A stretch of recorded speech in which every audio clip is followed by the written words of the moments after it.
আপনি খেয়াল করে দেখুন, আল্লাহ রাব্বুল আলামিন কাফের মুশরিক বেঈমানদেরকে বলেছেন ঈমান আনো, আর ঈমানদারদেরকে বলেছেন মুসলিম হও। আল্লাহ তাআলা কাফের মুশরিকদেরকে ইসলাম গ্রহণের কথা বলেন নাই, কাফের মুশরিকদেরকে বলেছেন ঈমান আনো, ঈমানদারদেরকে বলেছেন ইসলামে প্রবেশ করো। ঠিক না? আল্লাহ রাব্বুল আলামিন বলেন, ইয়া আইয়ুহাল্লাযীনা আমানু দুখুলু ফিস-সিলমি কাফা ওয়া লা তাত্তাবি'ু খুতুওয়াতিশ-শাইতান ইন্নাহু লাকুম আদুউম মুবিন। হে ঈমানদারগণ, তোমরা ইসলামে প্রবেশ করো। কাফের মুশরিককে কথা বলেন, জোরে বলেন। তাহলে বলছিলাম আল্লাহ তাআলা কাফের মুশরিকদেরকে বলেন নাই ইসলামে প্রবেশ করো, কাফের মুশরিকদের বলেছেন ঈমান আনো, ঈমানদারদেরকে বলেছেন ইসলামে ঢুকো। তা আগে কি ঈমান না ইসলাম? ঈমান। ঈমান এনেই ইসলামে ঢুকতে হয়। সেজন্য যার ঈমান নাই তাকে আমরা নির্দ্বিধায় কাফের বলি। ঠিক না? আল্লাহ রাব্বুল আলামিন অন্যত্র একই কথা বলেন, ইয়া আইয়ুহাল্লাযীনা আমানু তাকুল্লাহা হাক্কা তুকাতিহি ওয়া লা তামুতুন্না ইল্লা ওয়া আনতুম মুসলিমুন। ঈমানদারগণ, তোমরা আল্লাহকে যথাযথ ভয় করো। তারপর বলছেন পরিপূর্ণ মুসলিম না হয়ে মৃত্যুকে আলিঙ্গন করো না। তো সব কিছুর আগে কি? ঈমান। ঈমান আনলে ব্যক্তির পরিচয় সে মুমিন। তারপর ইসলাম কি? প্রশ্ন আসে না? কথা বলেন। আমাদের দেশে যখন রাজনৈতিক নেতারা মাইক নেয় তখন দেখবেন আলেম বসায় ওনারা ওয়াজ করে, খোঁজ নিলে দেখবেন ফজর নামাজটাও পড়ে নাই। অর্থাৎ ঈমান আনার পরে আল্লাহ তার হাবিব মুহাম্মদ সাল্লাল্লাহু আলাইহি ওয়াসাল্লামের উপর ঈমান আনার পরে আল্লাহ তাআলা তার হাবিব মুহাম্মদ সাল্লাল্লাহু আলাইহি ওয়াসাল্লামের মাধ্যমে ১৫০০ বছর আগে যে পূর্ণাঙ্গ দিন দিয়েছেন, সেই দিনের বিধানগুলোকে বিনা প্রশ্নে মস্তক নত করে আনুগত্যের সাথে মেনে নেবার নাম হলো ইসলাম। ঈমান আনলে আপনি মুমিন, ইসলামের বিধানগুলো মানলে আপনি মুসলিম। মুমিন হবার পর, মুসলিম হবার পর নিশ্চিত আপনি আল্লাহর জান্নাত পাবেন। তবে এই গ্যারান্টি নাই আযাবের আগে পাবেন না আযাবের পরে, এই গ্যারান্টিটা নাই। কারণ প্রত্যেক উম্মতে মুহাম্মাদী যদি ঈমানদার হয়, যত বড় গুনাহগার হোক, যদি তার আমলনামায় শিরক আর কুফর না থাকে, কোনো না কোনো একদিন আল্লাহ তারে বেহেশত দিবেন। আপনার খুশি হন নাই? এটা আল্লাহর ওয়াদা। কোরআন কারীমে আল্লাহ তার হাবিবের সাথে ওয়াদা করেছেন। আল্লাহ রাব্বুল আলামিন তার হাবিবকে ঘোষণা করেন, ওয়ালা সাওফা ইউতিকা রাব্বুকা ফাতারদা। মুহাম্মদ সাল্লাল্লাহু আলাইহি ওয়াসাল্লাম, আপনার রব আল্লাহ আখিরাতে আপনাকে আরো এত বেশি নিয়ামত দিবেন, আপনি রাজি হয়ে যাবেন। চিন্তা করেন, মুসলমান হাসর ময়দানে আদম থেকে ঈসা পর্যন্ত লাখের উপর নবীর চেষ্টা হবে কেমন করে আমার আল্লাহকে রাজি করা যায়, আর হাসরে আমার আল্লাহর চেষ্টা হবে কেমন করে আপন হাবিবকে রাজি করা যায়। সাউন্ডটা বাড়বে, সহজ কথা। আল্লাহ তার হাবিবকে ওয়াদা করেছেন, ওয়ালা সাওফা ইউতিকা রাব্বুকা ফাতারদা। মুহাম্মদ সাল্লাল্লাহু আলাইহি ওয়াসাল্লাম, আপনার রব আল্লাহ আপনাকে এত দিবেন, হাসরে আপনি রাজি হয়ে যাবেন। ইমামে কুরতুবী সূরা দোহার তাফসীর করতে যে তাফসীর কুরতুবীর মধ্যে রওয়ায়াত এনেছেন, কাজী আয়াজ কিতাবুশ শিফার মধ্যে রওয়ায়াত এনেছেন। আল্লাহর হাবিব সাহাবা একরামকে ডেকে বললেন, সাহাবীরা, আল্লাহ আমার সঙ্গে ওয়াদা করেছেন যতক্ষণ আমি রাজি না হই আমার দরখাস্ত তিনি কবুল করতেই থাকবেন। আমি তোমাদের সাথে ওয়াদা করে যাই, লা আরদা ওয়া ওয়াহিদুম মিন উম্মতি ফিন্নার, আমার একজন ইমানদার উম্মত যতক্ষণ জাহান্নামে থাকবে আমি রাসূল রাজি হব না। ইমামে কুরতুবী তাফসীর কুরতুবী 10ম খণ্ডে লেখেন, আল্লাহ তার হাবিব মুহাম্মদ সাল্লাল্লাহু আলাইহি সাল্লামকে জান্নাতুল ফেরদাউসে 1000 নূরের প্রাসাদ দান করবেন। তারপরে আল্লাহ তার হাবিবকে ডেকে বলবেন, হাল রাদিতা, মুহাম্মদ সাল্লাল্লাহু আলাইহি ওয়াসাল্লাম আপনি কি রাজি হয়েছেন? আল্লাহর হাবিব বলবেন, মাবুদ কেমন করে রাজি হব, আমার রক্ত ঝরা দিনের কালেমা বিশ্বাস করেছে এমন অনেক মানুষ এখনো তো জাহান্নামে আছে, যতক্ষণ তারা জান্নাতে না যায় আমি রাহমাতুল লিল আলামিন কেমন করে রাজি হব। সুবহানাল্লাহ, আল্লাহর হাবিব এত মহব্বত করলেন আমাদেরকে, আর আমরা আল্লাহর হাবিবের দ্বীনকে বাদ দিয়া কাফের মুশরিক বেঈমানদের তাবেদারি করি। আল্লাহর হাবিবের দ্বীনের শত্রু যারা তাদেরকে বন্ধু বানাই, নেতা বানাই, অভিভাবক বানাই, তাদের আদর্শ প্রতিষ্ঠার জন্য জান ও মাল দিচ্ছি, এটা পোড়া কপাল কওমের লক্ষণ, আর কিছুই হতে পারে না, ঠিক কিনা? আল্লাহ পাক খাজিনুন নাম জাহান্নামের দারোগা মালিককে ডেকে বলবেন, মালিক আমার হাবিবের সাথে আমার ওয়াদা, যতক্ষণ আমার হাবিব রাজি না হয় আমি দিতেই থাকবো, যাও জাহান্নামের দরজা খুলে দাও। বহু শাস্তি দিছি, আর শাস্তি দিব না। উম্মতে মুহাম্মদীর প্রত্যেক ইমানদার যাদের আমলনামায় শিরক নাই, কুফর নাই, সবাইকে বেহেশতে পাঠায় দাও। তাহলে প্রত্যেক মুমিনই বেহেশতে যাবে, কথা বলেন, কিন্তু গ্যারান্টি নাই ফার্স্ট চান্সে না সেকেন্ড চান্সে। এখন আপনাদের কাছে আমার প্রশ্ন, বেহেশতে তো যাবই, ফার্স্ট চান্সে যেতে চান না সেকেন্ড চান্সে? সেকেন্ড চান্সে কারা কারা বেহেশতে যাবেন হাত তুলেন। তার মানে হুশ সবার ঠিক আছে। আপনাদের মধ্যে ভ্রমণ বিলাসী থাকতে পারে, ভাবতে পারেন বেহেশতে তো যাবই সেকেন্ড চান্সে, তো ফার্স্ট চান্সে জাহান্নামটা একটু ঘুরে ফিরে দেখে নিলাম, আবু লাহাবে কই, আবু জাহেলে কই, এ শখ আছে নাকি? যত বড় পাপী হোক 1 সেকেন্ডের জন্য জাহান্নাম যেতে। তাইলে শুধু মুমিন আর মুসলিম হলে চলবে না, মুহসিন হতে হবে। আল্লাহ রাব্বুল আলামিন কোরআন কারীমে ওয়াদা করেছেন, যারা মুমিন হবার পরে, মুসলিম হবার পরে মুহসিন হয়ে যাবে, আল্লাহ তাআলা তাদের জন্য জাহান্নামের আগুনকে হারাম করে দিবেন। 1 সেকেন্ডের জন্য তারা জাহান্নামে যাবে না। এত কথা বলার মূল হচ্ছে আমরা মুহসিন হতে চাই। কথা বলেন, কথা আমার না, আল্লাহ নিজেই কোরআন কারীমে বলে দিয়েছেন। আল্লাহ রাব্বুল আলামিন বলেন, ওয়াসারিউ ইলা মাগফিরাতিম মির রাব্বিকুম ওয়া জান্নাতিন আরদুহাস সামাওয়াতু ওয়াল আরদ উইদ্দাত লিল মুত্তাকিন। আল্লাহ বলেন, ঈমানদারগণ তোমরা তোমাদের রবের রহমতের দিকে আর জান্নাতের দিকে, মাগফিরাতের দিকে দৌড়াও। সুবহানাল্লাহ। কে দৌড়াইতে বলছেন? আমরা দৌড়াই ব্যবসার পিছে, চাকরির পিছে, আমরা দৌড়াই সিনেমা হলে, থিয়েটারে, সাংস্কৃতিক অনুষ্ঠানে, নেতার ডাকা মিছিল মিটিংয়ে। আর আল্লাহ বলতেছেন, মুমিনরা তোমাদের রবের মাগফিরাত আর জান্নাতের দিকে দৌড়াও। সেজন্য আপনাকে কোরআন মুখী হতে হবে। সুবহানাল্লাহ বলবেন না? আল্লাহ বলেন, কোন জান্নাত?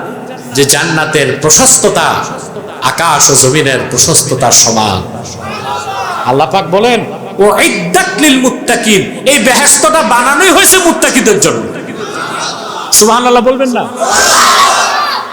তাহলে এই মুত্তাকি আবার কারা? আল্লাহ সামনে ব্যাখ্যা দেন। الذين ينفقون في السراء والضراء والكاظمين الغيظ والعافين عن الناس والله يحب المحسنين। আমি বলেছিলাম মুত্তাকিরাই মুহসিনিন। জবাব পাইছেন? আমার জবাব না কোরআন কারীম থেকে? আল্লাহ পাক বলেন এই মুত্তাকি কারা? যারা সচ্ছল অবস্থায় অসচ্ছল অবস্থায় দান করে, রাগ দমন করে, বিনা শর্তে অন্য মুসলমানকে মাফ করে দেয়। আল্লাহ বলেন তারাই মুহসিন, আল্লাহ তাদেরকে ভালোবাসেন। বলেন সুবহানাল্লাহ। তাহলে আপনি যদি বিনা আযাবে আল্লাহর জান্নাত যেতে চান, আপনাকে মুমিন হতে হবে, মুসলিম হতে হবে, মুহসিন হতে হবে। রাজি আছেন?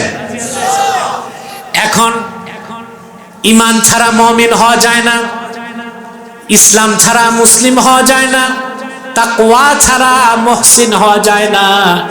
সেজন্যই আল্লাহ পাক কোরআন কারীমে বলেছেন ওয়াতাযাওয়াদু ফাইন্না খায়রাজ যাদিত তাকওয়া। মুমিনরা সম্বল অর্জন করো, পাথেয় সঞ্চয় করো, পাথেয় প্রস্তুত করো। জেনে রেখো মুমিনের জন্য শ্রেষ্ঠ পাথেয় হচ্ছে তাকওয়া। বলুন সুবহানাল্লাহ। এই যে তাযাওউদ, ফাতাযাওয়াদু, তোমার তো মাস্টার স্ট্রোক করবে, এত জোরে না, আস্তে। আজ থাক, অস্বাভাবিক হলেও স্বাভাবিক হয়ে যাবে ইনশাআল্লাহ। কথা শুনতেছেন? আল্লাহ তো মনে রহমত করছে আর একটু, কথা বলে না। কিন্তু পরীক্ষায় তো কিছু মানুষ ধরা খাইছে, কথা বলে না। আমি দেখছি কিছু মনীষা বুটে দৌড় দিছে, মনে হয় অ্যাসিড পড়তেছে, দৌড় দিছে। আহারে, যে দাওয়াত থাকতো আজকে, যে খাবার পর 500 টাকা আছে, 3 ঘন্টা ভিজত। কারণ বাঙালি হুজুকে চলে, কিছু উঠলে বাকিও দৌড় দেয়। কিন্তু আল্লাহ আমাদের রহম করছে। সম্মানিত শুধু আর কয়েক মিনিট আমি দোয়া করে দিচ্ছি, কিন্তু একটা মেসেজ নিয়ে যেতে হবে বাড়িতে, ঠিক না? সম্মানিত শুধু, তাহলে খেয়াল করে দেখুন, আমাদের তাকওয়া লাগবে। কি লাগবে? আল্লাহ বলেছেন ওয়াতাযাওয়াদু, জাত প্রস্তুত করো। তাযাওউদ অর্থ ইত্তেখাজু জাত, ইত্তেখাজু জাত, জাত তৈরি করাকে আরবিতে বলা হয় তাযাউদ। কি বলা হয়? এখন জাত কাকে বলে? বদরুদ্দিন আইনি লিখেছেন আত-তাআমুল্লাযী ইস্তাসহিবুল মুসাফির ইনদা সাফার। মুসাফির যখন সফরে বের হয়, সঙ্গে যে খাবার রাখে ওইটাকে বলা হয় জাত। কি বলা হয়? আমি একটা উদাহরণ দিচ্ছি আপনাদেরকে। আপনি ফেনী থেকে ঢাকা যাবেন, আপনারা কি বলেন, ফেনী না হেনি? হেনি। তে বানান ঠিক করবেন না, এতদিনে ডিজিটাল হইছেন। হ্যাঁ, ফেনী। যাক, আপনার নোয়াখালীর ঐতিহ্য বাদ দিচ্ছেন, কারণ জেলাও আলাদা হয়েছে, ঐতিহ্য আলাদা হয়েছে। কিন্তু জুত করে কন এড়িও হেড়িও ছাড়তে পারবেন? নোয়াখালীর বাতাসে বড় হয়েছেন, ঠিক না? সে যাই হোক, মাঝে মধ্যে আমি একটু কৌতুক করি, রাগ করেন না তো? আমার খুব বলতে ইচ্ছে করে, নোয়াখালীর ভাষা মজা লাগে বলতে, শুনতেও মজা লাগে। আর বরিশালের ভাষা, আমার ছাত্র কিছু আছে, ওরা গাড়িতে বসলে আমি ওদের সাথে, বরিশালের যারা, ওদের সাথে মজাক করি। হ্যাঁ, মোর বাড়ি বরিশাল, মোর দাদা শহীদার মোরে সানো। এটা বরিশালের কমন ডায়লগ, বরিশালে কমন ডায়লগ। বেচারারা চৌকিদার হই ভাবতো বাংলাদেশের মহাজন হয়ে গেছে আগে। তো আপনি ফেনী থেকে ঢাকা যাবেন, এখন মহিপাল বসে সকালে নাস্তা করছেন। এই যে নাস্তা করছেন বসে এখানে, এটা তাম। আর ঢাকা যাইতে তো এখন জ্যাম পড়ে, 3টা পরোটা পকেটে রাখছেন খাইতে পথে, ওটা জাত। ওটা কি? সফরে মানুষ যে খাবারটা নেয় ওটাকে বলা হয় জাত। মূলত আল্লাহ হাজিদেরকে বলেছেন, তোমরা যারা বাইতুল্লাহর হজে যাবা জাত প্রস্তুত করো। আল্লাহর হাবিবের নূরের জামানায় সাহাবায়ে কেরাম হজ করতে যখন যেতেন শুকনা গোশত, ছাতু এগুলো সঙ্গে নিতেন। তা আল্লাহ বলেছেন এই সম্বল আসল সম্বল না, আসল সম্বল তাকওয়া। সুবহান। হাজিদের জন্য খাস, বাকিদের জন্য আম। তাহলে ঈমান আনলে মুমিন, ইসলাম মানলে মুসলিম। আর আপনি যখন তাকওয়ার পোশাকে আপনার অন্তরকে সাজাবেন তখন আপনি হয়ে যাবেন মুহসিন। সুবহানাল্লাহ বলেন। আপনার আরেক নাম হয়ে যাবে মুত্তাকি। সেজন্য আল্লাহ তাআলা কোরআন কারীমের বিভিন্ন জায়গায় মুত্তাকিদের প্রশংসা করেছেন। শুধু তাই নয়, কোরআনুল কারীমে আল্লাহ রাব্বুল আলামিন আপন বান্দাদেরকে, মুমিন বান্দাদেরকে বিভিন্ন বিশেষণে বিশেষিত করেছেন। কোথাও তাদের বলেছেন সালেহিন, কোথাও জাহিদিন, কোথাও আবেদিন, কোথাও মুখলিসিন, কোথাও মুখলাসিন। কিন্তু কোরআনের শুরুতে আল্লাহ মুমিনদের সবচেয়ে বড় বিশেষণ উল্লেখ করেছেন, হুদাল লিল মুত্তাকিন। এই মুত্তাকিদের আল্লাহ সবচেয়ে বেশি ভালোবাসেন। সুবহানাল্লাহ। মুত্তাকি হবেন, লাগবে কি? তাকওয়া, তাকওয়া, তাকওয়া। কোরআন কারীমের বিভিন্ন জায়গায় আল্লাহ রাব্বুল আলামিন এই তাকওয়ার কথাগুলো বলেছেন। বলেন সুবহানাল্লাহ। আপনি যখন এই তাকওয়া কি, প্রশ্ন আসে না? এটার ব্যাখ্যা ছাড়া কি আলোচনা পরিপূর্ণ হয়? আল্লামা বদরুদ্দিন আইনি রাহমাতুল্লাহি আলাইহি উমদাতুল কারি শারহু সহিহুল বুখারীতে তাকওয়ার ব্যাখ্যা করতে যেয়ে বলেন, ওয়া আসলুহু মিনাল ওয়াকায়া। ওয়াকায়া শব্দ থেকে তাকওয়া। এখন ওয়াকায়া কাকে বলে? প্রতিরক্ষা, ডিফেন্স, বাঁচা, নিজেকে সেফ করা। ঈমান আনার পরে মুমিনরা যখন হারাম কাজগুলো ছেড়ে দেয় তখন সে নিজেকে জাহান্নামের আগুন থেকে সেফ করে নেয়, বাঁচায়। সেটা ওয়াকায়া। এই জন্য ওয়াকায়া থেকে শব্দটা এসেছে তাকওয়া। বলেন সুবহানাল্লাহ। যখন মুমিন মুসলমান আল্লাহকে ভয় পায় তখন সে তার সুরত যেমন সুন্দর হয় সিরত ওই রকম সুন্দর হয়। সিরাত যেই রকম সুন্দর হয় সুরত ওই রকম সুন্দর হয়। আমি বহুবার বলেছি এই জাতিকে ঈমান নাই, তাকওয়া নাই, শুধু দাড়ি, টুপি, জুব্বা, কুর্তা লাগায়া মুত্তাকি হওয়া যায় না। কারণ দাড়িটা তো তাকওয়া না, লেবাসুত তাকওয়া। এটা কি? এ জুব্বা, এটা তাকওয়া না, এটা লেবাসুত তাকওয়া। যার সিরাত ঠিক, সুরত ঠিক, তাকওয়া আছে, লেবাসুত তাকওয়া আছে, তাকে আমরা মনে করি দরবেশ। কিন্তু যার ভিতরে ঈমান নাই কিন্তু আমাদের মতো লেবাস ধরছে, ওটা দরবেশ না, ওটা ধরবেশ। এক দরবেশ ধরা খেয়েছে বাংলাদেশে। আমি জানি না ও দাড়িগুলো কি কাঁচি দিয়া কাটছে না কোদাল দিয়া। হ্যাঁ, কোদাল দিয়া, এটা জানি না কি দিয়া কাটছে, কিন্তু দাড়িগুলো কাটার পর একদম লাগছে সচ্চা, একদম লাগছে পাক্কা মালাউন কা বাচ্চা মালাউন। দেখছেন আপনারা? একেবারে সিরা লুঙ্গি একটা পড়ছে আর সদরঘাট থেকে কোন ফকির রে 3 টাকা ঘুষ দিয়ে একটা গেঞ্জি লাগাইছে। দাড়িগুলো সাইসা দরবেশ নৌকায় গিয়ে উঠছে, দেশ ছাড়বে, ধরা খাইছে। এটা দরবেশ ছিল না ধরবেশ? আমার দেশে অসংখ্য ধরবেশ আছে কিন্তু দরবেশ কম। যার ঈমান নাই, লেবাস আছে, ওটা ধরবেশ। কিন্তু যার ঈমান আছে, তাকওয়া আছে, তারপর দাড়ি, টুপি, জুব্বা, কুর্তা আছে, সেটাই তো দরবেশ। আগে ভিতর ঠিক করতে হবে, তারপর বাহির। ভিতরটা সিরাত, বাহিরটা সুরাত। সুবহানাল্লাহ। আমার চমৎকার ব্যাখ্যা লেগেছে আল্লামা ফখরুদ্দিন রাজি রহমতুল্লাহর ব্যাখ্যা। তিনি হুদাল্লিল মুত্তাকিনের 11টা সংজ্ঞা দিয়েছেন। কতটা? 11টা সংজ্ঞা দিচ্ছেন। এই 11টা সংজ্ঞার মধ্যে একটা সংজ্ঞা আমার হৃদয়কে দাগ কাটছে, বলবো? আপনার ঘুমান? কে কে ঘুমান? হাত উঠান, হাত উঠান, হাত উঠান। ঘুমান না? না কেমনে বুঝবো ঘুমান না? জবাব তো দেন না আপনারা। হ্যাঁ, জুত মারি বসিয়েছেন। কথা বলতে হবে, বাকিরা কথা বলে না, তোমরাও কথা বলো। হ্যাঁ, কিছু লোক এই পাশে বসছে, আমাকে দেখে না, ওরা একটু বিব্রতকর অবস্থায় আছে। দেখার দরকার নাই, আবার শুনলেই হবে ইনশাআল্লাহ। আমি চেষ্টা করব ইনশাআল্লাহ।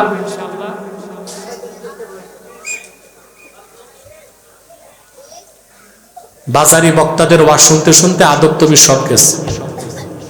ওরা তো বুঝে না কোনটা বক্তা, কোনটা দায়ী, কোনটা স্কলার, কোনটা মুফাসসির, এই জ্ঞান নাই তো। আর বক্তারা এসে কৌতুক টৌতুক করে ওয়াজের পরিবেশগুলো নষ্ট করে দিচ্ছে। এই জন্য এগুলো বেয়াদব কিছু কিছু পয়দা হচ্ছে এখন। এগুলো শক্ত হাতে দমন করবেন আপনারা। আদবটা অনেক বড় জিনিস, ঠিক না? সম্মানিত সুধী, তাহলে যে কথা বলছিলাম, তাকওয়া অমূল্য সম্পদ। ফখরুদ্দিন রাজির একটা কথা আমার হৃদয়ে দাগ কেটেছে। বিশ্ববরণ্য মুফাসসির ইমাম রাজি তাকওয়ার ব্যাখ্যায় লেখেন, তিনি বলেন, তুমি কেমন করে বুঝবে তুমি মুত্তাকি হয়ে গেছো? আন তুযায়্যিনা সিররাকা লিল হাক্কি কামা যায়্যানতা যাহিরাকা লিল খালকি। বান্দা, তুমি তোমার বাহিরটা মানুষকে দেখাবার জন্য যেমন করে সুন্দর করেছো, তোমার ভিতরটা খালেকের জন্য সুন্দর করো, তারই নাম তাকওয়া, তোমার নাম হয়ে যাবে মুত্তাকি। এই রকম চরিত্র কার হবে? যে ব্যক্তি আসলে আল্লাহ তাআলাকে ভয় করে। দিনে তার যে চরিত্র হবে, রাতে তার চরিত্র ওই রকম হবে। আমরা রমজান মাসে গুনার কাজ ছেড়ে দেই, ছাড়ি না? মানুষ রোজা রাখে, মসজিদে দৌড়ায়, কিন্তু শাওয়াল মাস থেকে আবার চুরি চামারি বদমাশি শুরু করে। কেন? আল্লাহ রমজানেই দেখে, শাওয়ালে দেখে না। মসজিদে গেলে আমার দেশের মানুষ একটু ভদ্র থাকে, মিথ্যা কথা বলে না, কিন্তু মসজিদ থেকে বাইরে পা রেখে বাজার করে মিথ্যা শুরু হয়ে যায়। আল্লাহ মসজিদেই দেখেন, বাজারে দেখেন না। আল্লাহ রাব্বুল আলামিন সুবহানাল্লাহ, কি না দেখেন তিনি? সব দেখেন। জুনায়েদ বাগদাদী রাহমাতুল্লাহ, নাম শুনছেন? তাসাউফ তরিকতের কত বড় ইমাম জুনায়েদ বাগদাদী রাহমাতুল্লাহ আলাইহি। উনি একদিন সব মুরিদকে ডাকছেন যাদের খেলাফত দিবেন। আমাদের দেশে এখন পীর সাহেবরা কিন্তু পাইকারি খেলাফত দেয়, যে যত বেশি হাদিয়া দেয়, যত বেশি মানুষ আনে, তারে খেলাফত দেয়। এটা বাংলাদেশে একটা ভুল রেওয়াজ শুরু হয়েছে। অথচ হাদিয়া বাঙ্গাল শাহ কারামত আলী জনপুরি রহমতুল্লাহি আলাইহি 50 বছরে তার হাতে 2 কোটি মানুষ মুসলমান হয়েছে। 50 বছরে তিনি মাত্র 42 জনকে খেলাফত দিয়েছেন। কত? মাত্র 42 জনকে খেলাফত দিয়েছেন তিনি, মাত্র 42 জনকে। আওলাদদের বাইরে 42 জনকে মাত্র খেলাফত দিয়েছেন। আর আমাদের দেশে দেখেন, খলিফার তো অভাব নাই। সরকার জরিপ করে দেখছে, পীরই আছে দেশে 1,98,000, আর খলিফা যোগ করলে এটা 6-7 লাখে যে ঠেকবে। জেলা আছে 64টা, কিন্তু পীর আর খলিফার তো অভাব নাই। তবে অসংখ্য ভণ্ড পীরের মধ্যে অনেক হক্কানি পীরও তো আছে। শরীয়ত মানে, তরিকত মানে, আছে না? আলহামদুলিল্লাহ।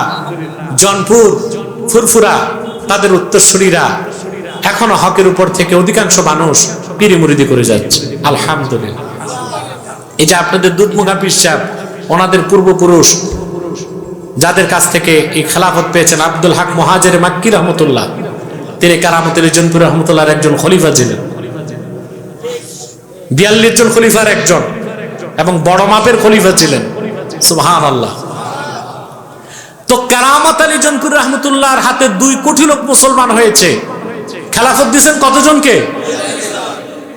খেলাফত তো সহজ কিছু না, এটা কঠিন বিষয়। জুনায়েদ বাগদাদী রহমতুল্লাহ খেলাফত দিবেন, খাস মুরিদ যারা আছে সবাইকে ডাকছেন, ডেকে বললেন, কালকে তোমরা সবাই একটা করে তাজা মোরগ আনবা, আর একটা করে ছুরি আনবা। মুরিদরা সব চলে গেছে বাড়িতে। কথা বুঝতেছেন? প্রত্যেক এক এক হাতে মোরগ আর এক এক হাতে ছুরি। আসছেন, জুনায়েদ বাগদাদী রাহমাতুল্লাহ বললেন, প্রত্যেকেই নিজ নিজ মোরগ জবাই করে আনবা, শর্ত একটা, কেউ না দেখে। কথা বুঝতেছেন? মুরিদরা চলে গেলেন। হ্যাঁ, যাওয়ার টাইম হয়েছে, আর একটু কয়েক মিনিট আমরা মোনাজাত করে দেব ইনশাআল্লাহ। জুনায়েদ বাগদাদী রাহমাতুল্লাহ শর্ত দিলেন, কেউ না দেখে। প্রত্যেক মুরিদ বাড়ি গেলেন, তারপরে মোরগ জবাই করে আসলেন। একজন মুরিদ হাতে মোরগ আর হাতে ছুরি। জুনায়েদ বাগদাদী বললেন, তুমি কেন জবাই করো নাই? মুরিদ বললেন, কত জায়গায় গেলাম, জঙ্গলে, পাহাড়ের আড়ালে, পাহাড়ের গুহায়, আপনার শর্ত পূরণ করতে পারি নাই। যত জায়গায় গেলাম, কোরআনের আয়াত আমার চোখের সামনে ভেসে উঠে, লা তুদরিকুহুল আবসার ওয়া হুয়া ইউদরিকুল আবসার। আল্লাহ তাআলা সবাইকে দেখেন, আল্লাহকে কেউ দেখেন না। শর্ত পূরণ করতে পারি নাই, মোরগ জবাই করতে পারি নাই। জুনায়েদ বাগদাদী বললেন, তোমরা সবাই আমার মুরিদ, কিন্তু এই একজন মুরিদ থেকে মুরাদ হয়ে গেছে।